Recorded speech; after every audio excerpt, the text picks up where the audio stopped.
2018 ఎన్నికల్లో కూడా ₹1,00,000 ఏక మొత్తంలో రుణమాఫీ చేస్తామని చెప్పిన ప్రభుత్వం ఆనాడు వాళ్ళకు చెయ్యలేదు.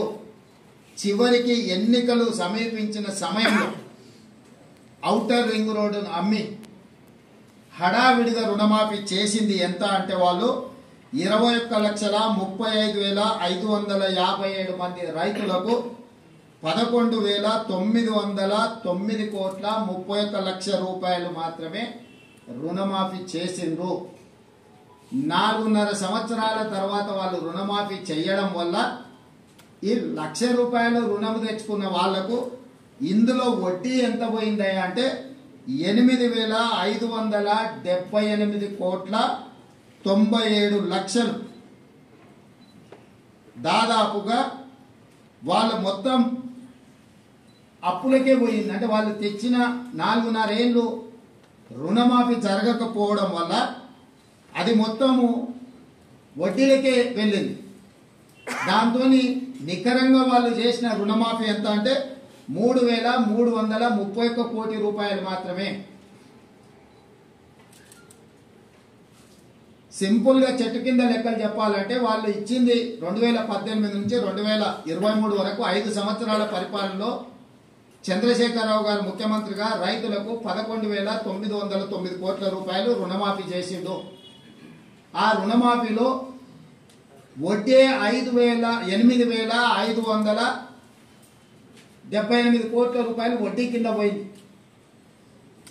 కేవలం 3,331 కోట్ల రూపాయలు మాత్రమే అసలు కింద జమ అయింది. 5 సంవత్సరాలలో ఆయన చేసిన రుణమాఫీ 3,331 కోటి రూపాయలు. వారు ఈరోజు సంవత్సరం తిరగకంటే ముందే దాదాపుగా 20,616 కోట్ల రూపాయలు రుణమాఫీ చేసిన మమ్మల్ని తప్పు పట్టాలని, దోషిగా నిలబెట్టాలని ఏదో ఊబలాట పడుతున్నారు. ఇది రైతులు గమనించరా? రైతులకు అర్థం కాదా? ఎందుకంటే రైతు అప్పు తెచ్చుకున్నది రైతు, మిత్తి చెల్లించింది రైతు, రుణమాఫీ జరగక బాధపడ్డది రైతు. ఈరోజు మేము వేసే సొమ్ము రైతుల ఖాతాలో ప్రత్యక్షంగా పడుతుంది. కాబట్టి తద్వారా రైతులు ఎంత ఆనందంగా ఉన్నారో ఈ విషయాలను పరిగణలోకి మీడియా మిత్రులు కూడా తీసుకోవాలి. ఇప్పుడు మీరు రైతు బంధు వానాకాలము బకాయి పెట్టి పారిపోతే మీరు పెట్టిన బకాయిని కూడా వస్తానే 7,625 కోట్ల రూపాయలు మేము చెల్లించిన వానాకాలం రైతు బంధు. ఇప్పుడు ఇందులో కూడా మీరు చాలా మందికి ₹1,00,000 వరకు ఉన్న రుణాలు మీరు చెల్లించకపోవడం వల్ల, అసలు మిత్తి ఏది చెల్లించకపోవడం వల్ల 20 లక్షల మంది రైతులు దాదాపుగా కొత్తగా తీసుకున్న రుణాలు కాదు, 2018 నుంచి 2023 వరకు మళ్ళీ రెన్యువల్ చేసుకున్నారు ఆ అప్పును వాళ్ళు. ఇవాళ వాటన్నిటినీ మేము చెల్లించాల్సిన పరిస్థితి వచ్చింది. అందుకే మేము 12/12/2018 నుంచి 9/12/2023 వరకు ఆ 5 సంవత్సరాలలో బ్యాంకులలో తీసుకున్న అన్ని అప్పులను మేము కట్టినాం. చంద్రశేఖరరావు పరిపాలించిన 5 సంవత్సరాల కాలంలో రైతులు చేసిన అప్పు 12/12/2018 అంటే రెండవసారి చంద్రశేఖరరావు గారు ప్రమాణ స్వీకారం చేసిన రోజు నుంచి చంద్రశేఖరరావు గారు దిగిపోయి మేము ప్రమాణ స్వీకారం చేసి మొదటి రోజు అసెంబ్లీ ప్రారంభించే తారీఖు వరకు దాదాపుగా 5 సంవత్సరాల పూర్తి కాలంలో రైతులకు ఉన్న 2 లక్షల రూపాయల వరకు రుణమాఫీని మేము చేసి రైతుల పట్ల రైతు పక్షపాతిగా మా ప్రభుత్వం ఉన్నదని మేము నిరూపించుకున్నాము. అది రుణమాఫీ విషయం. రైతు బంధు మీరు వానాకాలం బకాయి పెడితే మేము వచ్చినెంబడే ఆ బకాయి ఇచ్చినాం. ఇప్పుడు నేను మళ్ళీ రైతులకు మాట ఇస్తున్నా, సంక్రాంతి పండుగ తర్వాత రైతు భరోసా మీ ఖాతాలలో వేసేది సోనియమ్మ గ్యారంటీ, ఇందిరమ్మ ప్రభుత్వము.